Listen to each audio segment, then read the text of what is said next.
श्री स्वामी समर्थ सगळ्यांना.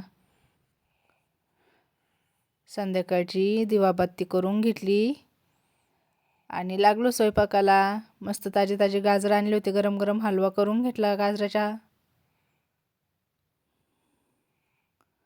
मस्त गावरान तूप टाकून चमचमीत गाजराचा हलवा या खायला. हे बघा आमचं श्रीशा बाळ कसं खेळतंय.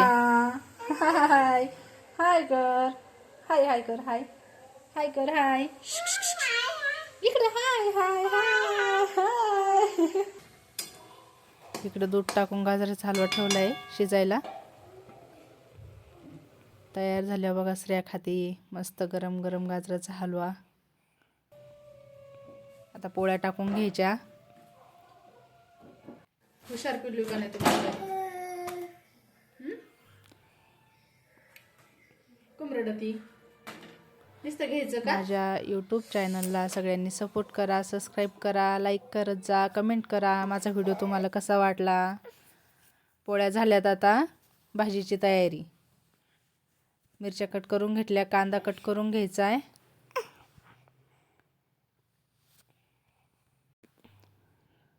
बघा कांदा कट करून घेतला. आता मस्त बारीक तेल टाकलं, जिरे टाकले, मिरच्या टाकल्या, कांदा टाकून घेतला. त्याच्यात थोडंसं मीठ टाकलंय परतायला. आता ते लालसर होस्तोर परतू दिला. मग टाकलं त्याच्यात आपलं बेसन, सुकं बेसन आणि पोळी आणि गाजराचा हलवा. हे बघा झाली तयार आपली भाजी.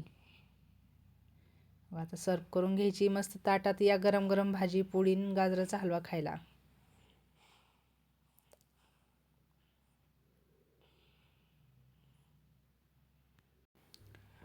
पटकन जेवण करून घेतलं.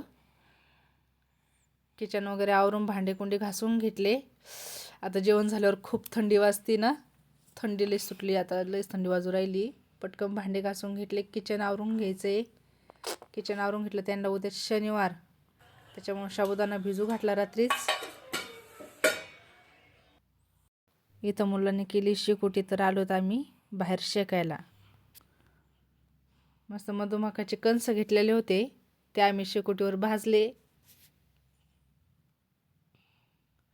रोज आमचं जेवण झाल्यावर आम्ही असं शेकोटी करतो आणि शेकत बसतो. सगळेजण जमा होतात, मस्त गप्पा मारतात दिवसभराच्या. बघा कंस खायचं काम चालू आहे आता. कंस भाजलेत शेकोटीवर.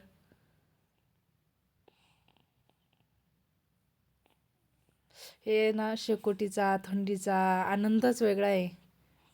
चला तर भेटूया मग नेक्स्ट व्हिडिओमध्ये. तोपर्यंत बाय.